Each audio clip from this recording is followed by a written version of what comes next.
안녕하세요. 무기표TV 말맞고입니다. 오늘은 가츠가 지금까지 상대했던 사도들과 앞으로 상대해야 할 사도들을 정리해 보겠습니다. 가츠는 수많은 사도들과의 전투에서 온갖 절망적인 상황에서도 포기하지 않고 중호와 복수심으로 다시 일어나 괴물에 맞서고자 스스로도 괴물이 되길 선택하여 싸우는 처절할 정도이지만 그럼에도 불구하고 운명에 굴복하지 않고 자신의 길을 헤쳐나가는 불굴의 의지와 강철 같은 정신력을 가진 진정한 전사라 할 수 있습니다. 처음으로 인간이 아닌 사도의 존재를 알게 되고 압도적인 힘을 느낄 수 있었던 사도 노스페라투 조드. 항상 강한 자와의 싸움을 갈망해온 불사실이라는 별명을 가지고 있는 우적의 전사. 수백 년 동안 살아왔다고 전해지는 용병계의 전설입니다. 용병 중에는 조드를 신으로 숭배하는 자들도 있고 엄청난 거구에 참마도와 전투형 도끼를 주무기로 사용하고 있습니다. 실체는 사도 중에서도 당연 최강 클래스에 속하는 사도로서 인간의 모습에서 변신하며 흑표범같이 생긴 머리에 커다랗고 구부러진 소의 뿔, 두 장의 거대한 박쥐날개, 그리고 날카로운 발톱 등 마수의 이미지를 가지고 있습니다. 지금은 가츠와의 카니슈카 합동 공격 이후 제대로 대결을 한 적은 없으나 가츠가 수많은 사도들과의 전투에서 단련이 되고 조드의 인간형일 때는 호각으로 싸울 수 있을 만큼 강해졌으며 한편으론 가츠를 동경하고 있으며 그리피스의 신생 메이단 돌격대장으로 활약을 하고 있고 가츠를 도와줄 것인지 적으로 다시 나타날지 앞으로의 그의 행보는 미지수이긴 합니다.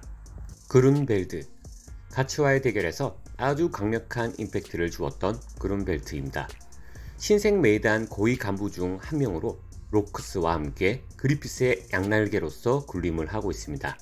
북방의 민족으로 붉은 머리에 거대한 체구, 튜더 제국을 상대하여 단 3,000명으로 10년 가까이 조국을 지켜냈다는 영웅.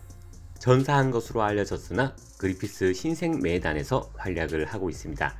약 3m에 가까운 270cm라는 신장을 지녔는데 신생 메이단 중 가장 큰 덩치를 자랑합니다. 실력은 인간 모드에서도 일반 사도를 가뿐히 넘는 힘을 지니고 있어 이전 슬롱으로 인해 갑옷도 잃고 몸 상태도 말이 아니던 가츠를 압도했습니다. 허나 1기토 중 광전사의 갑주를 거친 가츠에게는 인간형 상태에서 패배를 인정한 후에는 사도 모드로 돌입했습니다. 중간 광고 잠시 하도록 하겠습니다. 베르세르크 피규어는 무비피규어에서 만나보시길 바라겠습니다. 사도 모드에서는 전신이 붉은 크리스탈로 된 날개 없는 드래곤으로 변신해 파이어 브레스를 뿜어내며 싸웁니다. 외형은 드래곤 머리의 코 부분에 그룬벨드 인간형의 얼굴이 붙어있다는 걸 감안해도 사도답지 않게 대단히 말끔한 형태입니다. 성격도 사도화시 심하게 광폭되는 대다수의 다른 사도들과도 달리 여전히 가츠와 싸우는데 끼어든다며 부하들에게 화를 낼 정도로 큰 변동이 없는 듯 합니다. 사도가 된 그룬벨드의 피부의 단단함은 강철보다도 더 강하다고 하나 결국 광전사의 가츠의 일격에 얼굴 부분에 금이 가버립니다. 다만 가츠도 이 일격의 반동으로 왼팔과 왼다리가 꺾여 나갔습니다. 그 자리에선 결판을 내지 못한 채 서로 헤어지며 그 뒤로 둘은 싸운 적이 없지만 차후 그들의 싸움이 또다시 발생된다면 가츠에겐 굉장히 불리한 강적이라 생각을 할 수 있습니다. 로쿠스. 신생 메이단 전마 창기 병당장이자 사도이며 조드나 다른 고위 사도들이 그렇듯 인간 상태에서도 괴물 같은 힘을 발휘합니다. 보통 다른 인간들과 어울리지 않는 사도들과 달리 그리피스를 보조하면서 자주 대화하는 모습을 보입니다. 그저 욕망에 이끄는 대로 사는 다른 사도들에 비해 명예와 충성심을 위하여 냉정한 모습을 보이며 사도화된 모습은 전신을 매끄럽게 도구만 켄타우로스 같은 형태이며 다른 사도들과도 달리 갑옷과 말재로 변신을 합니다. 일명 마기사.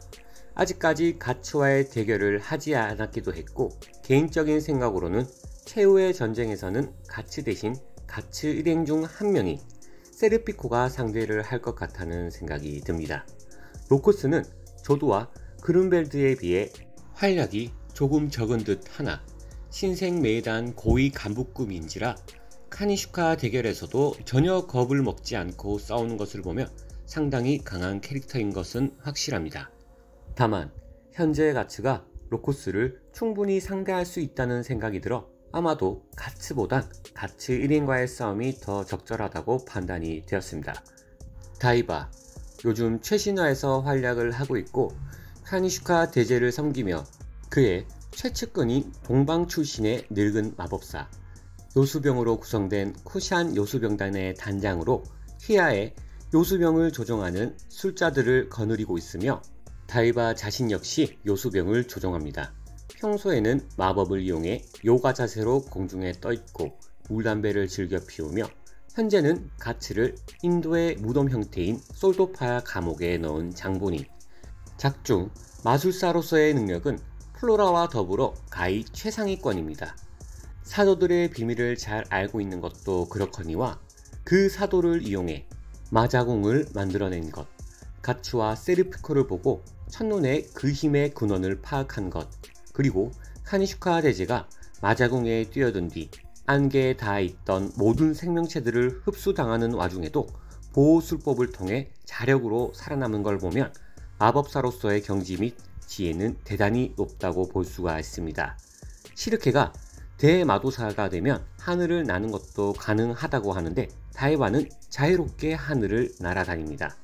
작중 포지션을 볼 때 동방의 마법사라는 점이나 사악한 비수를 사용한다는 점을 볼 때 자연 친화적이자 서양의 마법사인 시르케와 대비됩니다.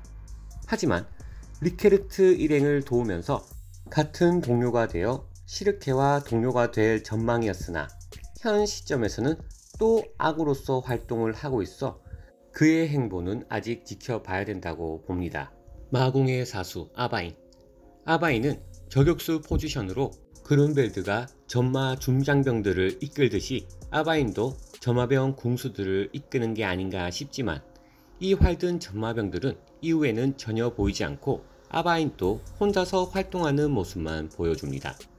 중앙에 눈이 달린 거대한 활을 사용하여 화살을 많게는 수십 발씩 쏘는데 이 화살의 파괴력이 무시무시해서 갑옷 입은 인간도 맞으면 그 충격으로 머리가 떨어져 나갈 정도, 그것도 사도화가 아니라 인간 상태일 때 쏘는 화살이 이 정도입니다. 사도화된 모습은 하반신이 기다란 뿔에 달린 사슴과 여우를 섞은 형태로 변하며 뒤쪽에 수인처럼 변한 상반신이 달려있는 형태, 앞쪽에 기다란 뿔은 펼쳐지면서 석궁 비슷한 활대가 되며 화살은 털을 꼬아 만들어 쏘는데 이게 적의 체내에 박히며 순식간에 나무 같은 형태로 자라나 체내를 헤집고 온몸을 꿰뚫고 튀어나옵니다.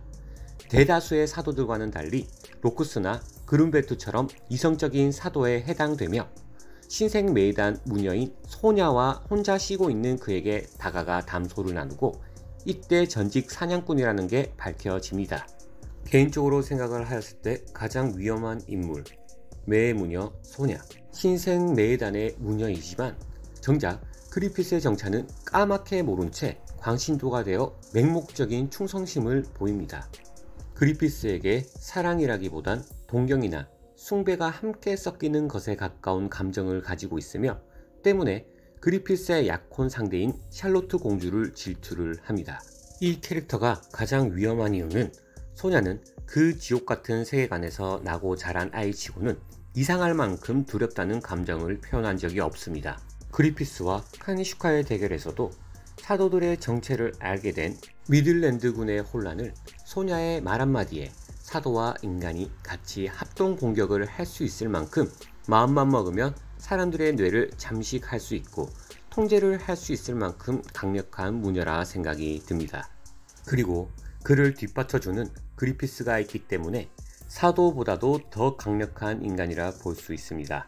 원래는 저는 라크샤스가 가장 위험한 인물이라고 보았으나 최근화의 근황에서 공식적으로 사망을 한 것인지 아직 미지수이긴 하지만 너무나 나약한 모습을 보여줬던 라크샤스였기 때문에 아마도 설정대로였으면 매우 중요한 역할을 했을 것이라 생각을 하고 그리피스의 본 모습과 해고기사의 소환수의 검의 위력, 몰래 모든 것을 보고 느낀 캐릭터인지라 그리피스에게 언젠가 목을 가져갈 것이란 말을 할 수 있을 정도로 임팩트가 강력했던 사도이지만 아쉽게도 활약은 그 정도로 미치진 못했습니다. 여러분의 생각은 어떠신지 댓글 남겨주시면 리뷰에 참고하도록 하겠습니다. 오늘 리뷰는 여기서 마무리하도록 하겠습니다. 이상 무비표TV 마인박군이었습니다. 감사합니다.